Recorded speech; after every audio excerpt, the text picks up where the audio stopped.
Hey, listen up, because I'm about to drop some knowledge that's gonna blow your mind about the history of women's fight for the freedom to control our own bodies. And you're gonna find out who's really behind the effort to take that freedom away. It's a struggle that's been going on for centuries. And now, more than any time in the past 50 years, it's one we've never been closer to losing.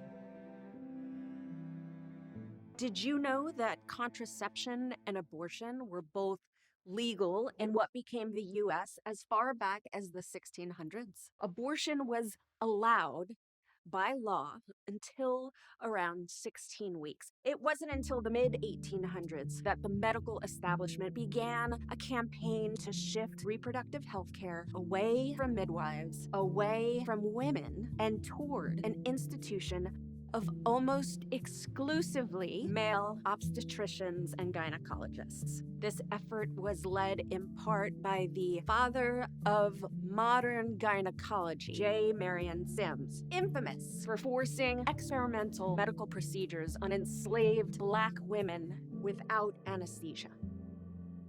Yeah, that happened. Sims would be unanimously elected president of the American Medical Association, the same all-white, all-male American Medical Association that in 1857 had formed a committee to criminalize reproductive freedom, suggesting that when it came to abortion, a woman, and I quote, should not be allowed to judge for herself because under the stimulus of uterine excitation, her mind is subject to actual derangement. It's worth noting that right around this time, women were actively lobbying for entrance into Harvard Medical School, in part so they might be able to pursue work in obstetrics and gynecology. But the AMA was just not down with that. It took until 1936 for a woman to finally gain admittance to Harvard Medical School. And in the meantime, that all-male cabal of doctors who believed women were deranged when it came to their uteruses succeeded in their mission to lock down total control of women's reproductive rights. By the late 1800s, abortion was made illegal in the United States of America. What did that mean for women? Well, almost 3,000 of us forced to undergo illegal abortions started dying each year. And around the same time, a man named Anthony Comstock, secretary of the New York Society for the Suppression of Vice, teamed up with the Young Men's Christian Association, yes, the YMCA, and managed to pass a series of laws that branded all contraception as obscene, immoral, and therefore illegal.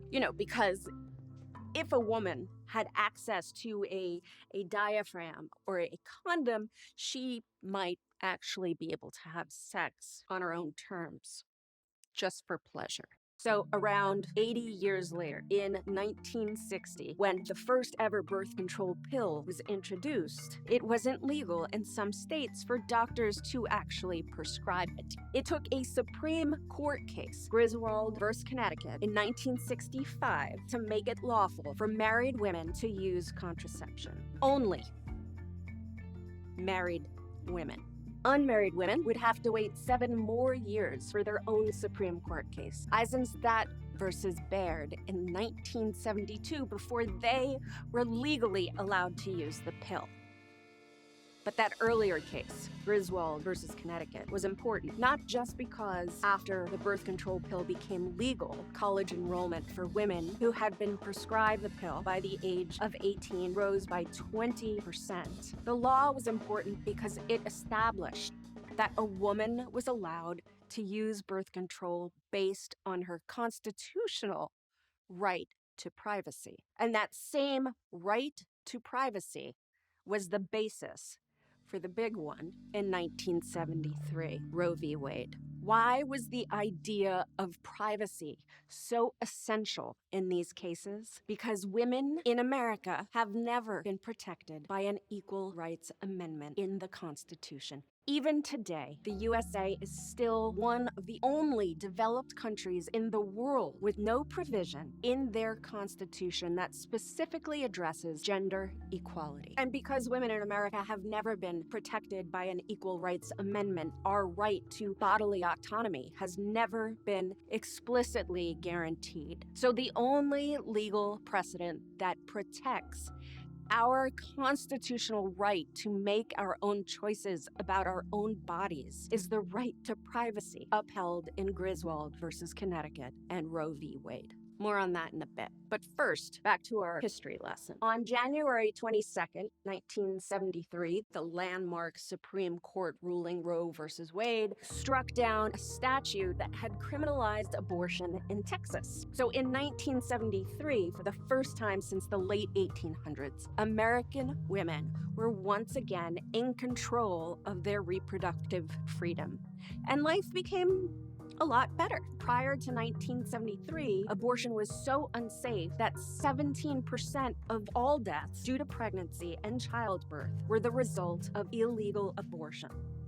After Roe v. Wade, abortion mortality rates plummeted to less than 1%, and women's reproductive freedom produced a ripple effect into other areas of our lives. Why, just a year after Roe, women finally had the right to get a credit card without their husband's permission. Yes, that is a true story. If you didn't know that, now you know. Before 1974, women could be legally denied a credit card unless their husband gave permission. I mean, it's almost as if reproductive rights are tied to other rights. All of a sudden, women were able to pursue educational and employment opportunities that were often unthinkable prior to Roe v. Wade. But as soon as Roe was passed, the movement against reproductive freedom took one look at all of those women happily controlling their own bodies, going to college, and dynamically entering the workforce. And they said, oh, hell no. The anti-choice movement went into full gear, and it hasn't let up since. Conservative Catholics, newly radicalized evangelical Christians, and far-right legislators immediately convened on Washington, D.C. in a mission to politicize abortion, strip women of their constitutional right to privacy, and ultimately overturn Roe. By the mid-'80s, violent extremists were assaulting women outside of clinics, murdering abortion providers, and bombing their workplaces. But perhaps most effectively, the war on women was waged in the courts. In 1992, Planned Parenthood versus Casey upheld a woman's right to abortion established by Roe v. Wade. But it opened the door for making access to abortion a lot more difficult. All of a sudden, states were able to pass laws limiting public funds and coverage by private insurance for reproductive care, institute waiting periods and require multiple trips to clinics, enforce mandatory counseling before an abortion, or allow healthcare providers to refuse to perform abortions altogether. The people disproportionately harmed by these restrictions have been rural women, poor women, and Black, brown, and Indigenous women who already experience gaps in access to affordable healthcare and contraception. Medication abortion was introduced in September 2000, finally offering women a safe, private, and, in theory, accessible alternative to undergoing a procedure at a clinic. But many states require that a woman who chooses medical abortion, which, to be clear, is a pill that she could just pick up at her local pharmacy and take in the privacy of her own home, to take that little pill in front of a doctor in a medical facility. Yes, I know. This history lesson is starting to get bleak, but here's a bit of good news. The passage of the Affordable Care Act in 2010 meant an increase in contraception access as birth control became available without a copay. And the rise in contraceptive access coincided with a steep decline in abortions, which dropped from an all-time high of almost 1.5 million per year in 1990 to less than 900,000 by 2011. Let me repeat that. So this crazy thing happened when women had easy access to free contraception. abortion rates plummeted. In fact, a study was done in Missouri that proved that if we really wanted to reduce or almost eliminate abortions, we'd make contraceptives free. In 2019, when ironically abortions were at a record low, an overwhelming wave of abortion bans began to sweep through red states in a race to provoke challenges that would rise to the Supreme Court and result in a decision that would overturn or totally gut Roe v. Wade once and for all. 25 abortion bans were enacted in 2019 alone, alongside many more restrictions. Now, why would the anti-choice movement push all of these bans when abortion rates are at a record low? I mean, it's almost like maybe it's not about abortion. Yeah. And then, in 2021, a year that introduced more restrictions on abortion than in any other time since 1973, the Supreme Court refused to block a Texas law that banned abortion at 6 weeks and created a vigilante justice system known as the bounty hunter provision to enforce it. So instead of the state enforcing this law, ordinary people are deputized to sue those involved in performing abortions for a potential $10,000 cash reward. And this is after the Supreme Court of the United States had already agreed to hear arguments on a Mississippi law that would shorten the maximum time limit allowed for legal abortion by around 2 months, and if passed, could also mean the end of Roe.